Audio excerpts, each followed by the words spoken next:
Okey, baiklah. Soalan case tadi seterusnya adalah tentang Farm Fresh.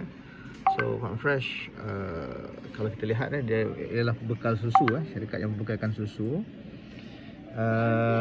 This is the claim from the company. So they claim about the sustainable outcome from the policy of the company. Jadi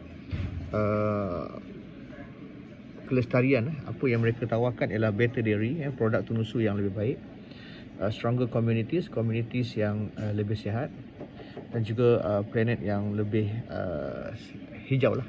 Okay, so this is the process regarding the different. I think the claim from Farm Fresh, apa beza Farm Fresh dengan mungkin pengeluar tunusu yang lain.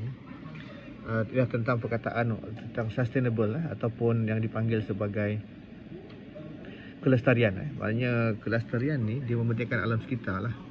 Okey, maknanya comfortable and urban housing, maknanya daripada keselesaan untuk haiwan tersebut, dan kebersihan bahan buangan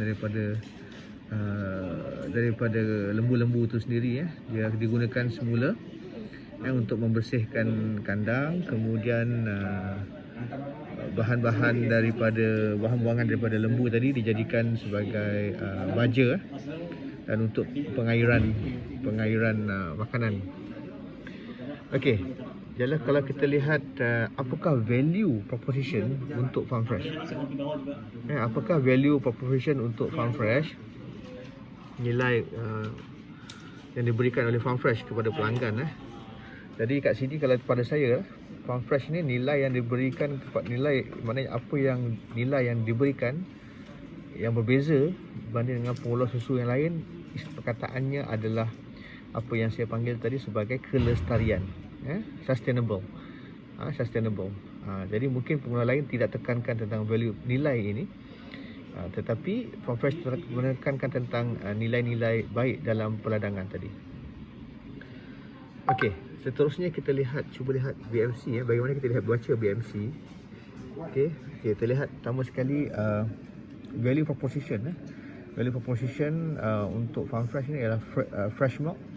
Kemudian dia ada juga buat delivery service. Okey.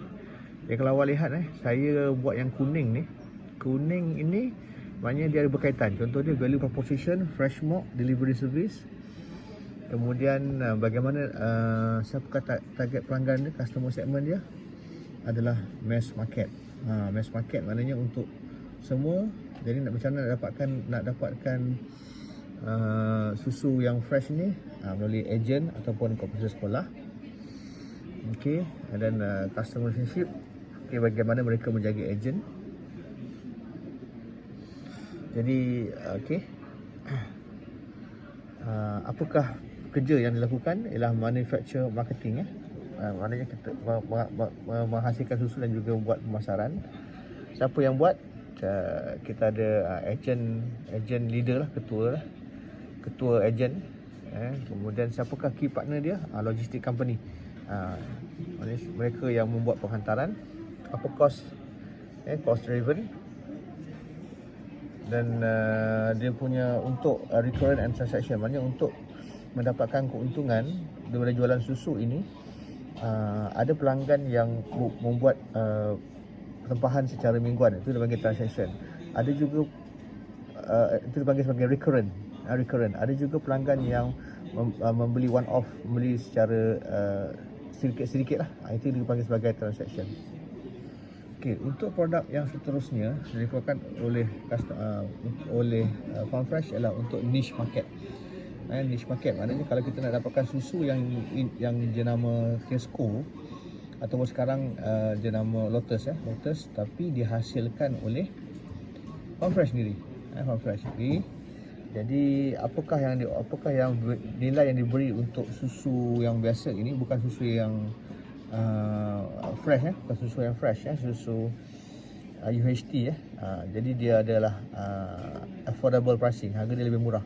Memang kalau kita pergi lihat dekat Tesco ataupun Lotus, susu ni lebih murah berbanding dengan susu yang fresh.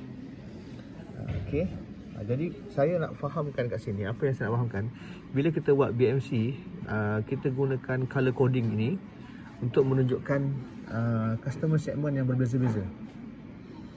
Dan bila customer segment berbeza, dia punya value proposition juga beza, dan yang lain-lain juga akan turut berbeza.